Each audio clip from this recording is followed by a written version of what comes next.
परम श्रद्धेय आचार्य गुरुवर 108 विराग सागर जी महामुनि राज की, परम श्रद्धेय पट्टाचार्य विशुद्ध सागर जी महामुनि राज की।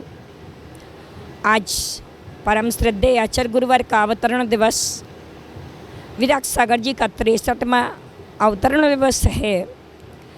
अवतरण आज अगर जिन्होंने इनकी संगति अर्थात वैराग्य की जिसने संगति की उसका नियम से तरण अर्थात तारण होगा अर्थात तिरेगा। तो ऐसा आज जो 63वां जन्म दिवस था परम श्रद्धेय आचार्य गुरुवर का, हम सभी 400 शिष्यों ने मिलकर के इस सुमति धाम में अर्थात विशुद्ध सागर जी पट्टाचार्य विशुद्ध सागर जी के सानिध्य में इस 400 शिष्यों के बीच में मिलकर के परम श्रद्धेय आचार्य गुरुवर का 63वां दीक्षा जन्म दिवस मनाया गया अर्थात जन्म जयंती के रूप में मनाया गया, अवतरण दिवस के रूप में मनाया गया। ये 63वां अंक कह रहा है कि आज जो जगह जगह पर एक दूसरे की राग और द्वेष के कारण घर घर में लड़ाई चल रही है, 36 का आंकड़ा चल रहा है। ये 63वां जन्म कल्याणक या जन्म जयंती या अवतरण दिवस अगर आप सभी मनाने आए हैं इस सुमति धाम में, तो इस सुमति धाम में एक सुमति अर्थात अच्छे विचार लेकर के जाना, सुविचार लेकर के जाना।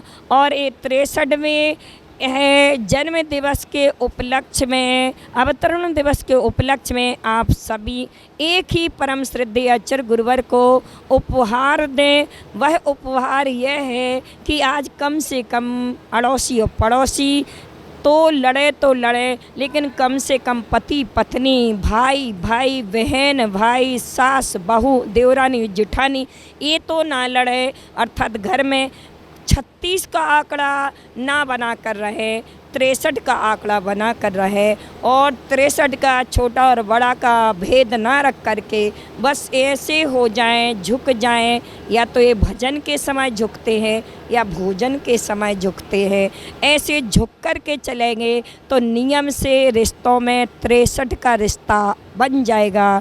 63 का अंक आप सभी को बतलाने आया कि आज अगर तुम्हें अपने घर से तरना है, तिरना है, तो इस अवतरण दिवस के उपलक्ष्य में परम श्रद्धेय आचार्य गुरुवर की यह सूत्र है कि जैसे हम 400 मिलकर एक घाट में रह कर के एक मंच में बैठे तो समोषण लग गया।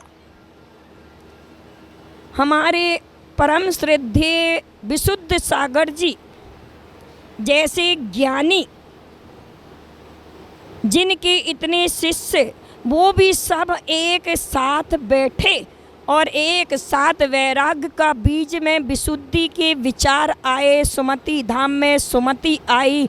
ये विचार सच्चे विचार कब आते हैं? जब अपने अंदर पॉजिटिव सोच होती है, राग द्वेष हट करके वैराग्य का भाव होता है तभी आती है। तो ऐसे अवतरण दिवस पर और परम श्रद्धेय अर्थात गुरुदेव ने जो अपना उत्तराधिकारी के रूप में विशुद्ध सागर को चुना, सागर जी को आप सभी देख रहे, ध्रुव तारा की तरह चमक रहे। ये तारे बैठे थे 12 आचार्य और इतने मुनि आर्काएँ, ये सब तारे थे, ये भी चमकते थे। पर ध्रुव यानी कि ताराओं में तारा एक ध्रुव तारा था जो देखो अलग से दिख रहा था, अलग से चमक रहा। तो ऐसे परम श्रद्धेय आचार्य गुरुओं ने अक्षय तृतीया के इस अवसर पर पट्टाचार्य पर हम सभी ने आसीन किया।